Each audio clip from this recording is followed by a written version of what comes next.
بسم اللہ الرحمن الرحیم۔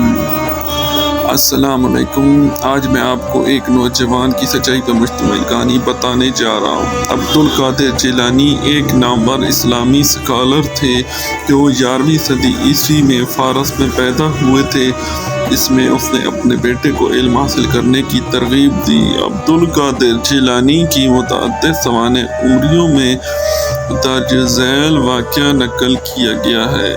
اس وقت بغداد سیاسی، تجارتی اور ثقافتی سرگرمیوں کا مرکز اور عالمی تعلیم کا مرکز تھا۔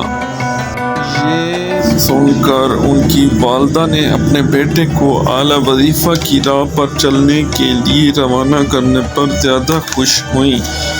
اسی مقصد کے لیے اس نے عبدالقادر کے لیے سونے کے 40 سکے بچائے تھے۔ جب اس نے اس کے سفر کے لیے سامان تیار کیا تو اسے حفاظت کے لیے اس کے کوٹ کے استر میں سلوا دیا۔ بغداد جانے کے لیے عبدالقادر کے قافلے میں شامل ہونے سے پہلے اس نے اپنے بیٹے کو جدائی کا مشورہ دیا۔ جب بھی بولو سچ بولو۔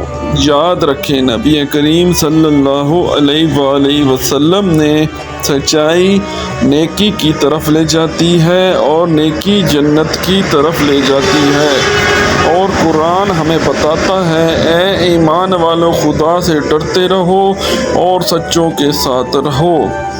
بغداد کی طرف جاتے ہوئے قافلے پر ڈاکوؤں کے ایک گروہ نے حملہ کیا۔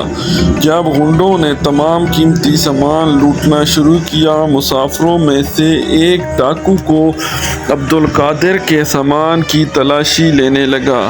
تلاشی لیتے ہوئے ڈاکو نے عبدالقادر سے پوچھا، کیا تمہارے پاس کوئی قیمتی سامان ہے؟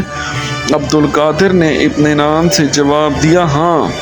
یہ سن کر ڈاکو نے بے چینی سے مزید تلاش کیا لیکن کچھ نہ ملا۔ ڈاکو عبدالقادر کو اپنے سردار کے پاس لے گیا اور کہا کہ یہ لڑکا کہتا ہے کہ اس کے پاس قیمتی سامان ہے، لیکن مجھے اس کے پاس کچھ نہیں ملا۔ ڈاکوؤں کے سردار نے عبدالقادر سے پوچھا، کیا تم کوئی قیمتی سامان چھپا رہے ہو؟ عبدالقادر نے پھر جواب دیا، ہاں۔ ڈاکو نے پوچھا، کیا چھپا رہے ہو؟ عبدالقادر سے پوچھا۔ قادر نے جواب دیا، 40 سونے کے سکے۔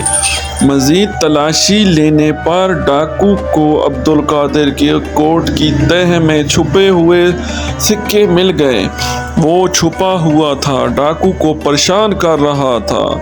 ڈاکو اب اس لڑکے کے بارے میں مزید جاننے کے لیے متجسس تھا، جو ڈرتا نہیں تھا اور سچ بولنے پر اصرار کرتا تھا۔ ڈاکو نے پوچھا، تمہارا نام کیا ہے اور کہاں سے آئے ہو؟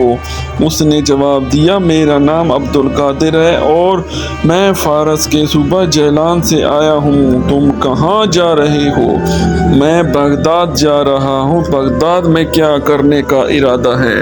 میں علم حاصل کرنے کے لیے بڑے سے بڑے علماء سے پڑھنا چاہتا ہوں۔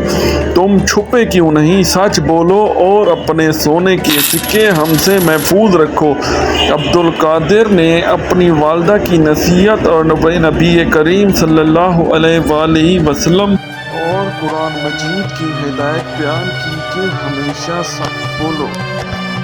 یہ سن کر ڈاکو کو پچھتاوا ہوا اور اپنے ساتھیوں سے چلا کر کہنے لگا، یہ لڑکا بے خوف ہے اور خدا پر اٹل یقین رکھتا ہے۔ اس میں ہم جیسے لوگوں کے خلاف کھڑے ہونے کی ہمت ہے۔ در حقیقت اس کی ماں نے اسے سمجھداری سکھایا ہے اور وہ ایک مسلمان ہونے کی سچی مثال ہے۔ شرم سے سر پکڑ کر اس کے چہرے پر آنسو بہنے لگے۔ اس نے عبد القادر کو گلے لگا کر معافی مانگی۔ عبد القادر نے جواب دیا، تمہیں صرف خدا سے دعا کرنے اور معافی اور ہدایت مانگنے کی ضرورت ہے، انشاءاللہ آپ اپنی راہیں درست کر لیں گے۔ یہ سن کر ڈاکو کے سردار نے اپنے مریدوں سے کہا کہ جو کچھ مسافروں سے چھین لیا گیا ہے وہ سب واپس کر دو۔ پھر وہ پکار کر بولا، اے خدا، اس نوجوان لڑکے نے ہمیں سیدھا راستہ دکھایا ہے، لہٰذا برائے کرم ہمیں معاف کر دیں اور ہمیں سیدھی راہ دکھائیں۔ ایک ماں کی طرف سے ایک نوجوان لڑکے کے لیے سوچنے والی سچائی کی ایک سادہ سی اخلاقی قدر نے ڈاکو کے ایک گروہ کو اپنی زندگی بدلنے کے لیے متاثر کیا۔ عبد القادر جیلانی وہ اسلامی فقہ کا ایک عظیم عالم اور استاد بن گیا۔ اللہ تعالی ہم سب لوگوں کو بھی سچائی والی زندگی عنایت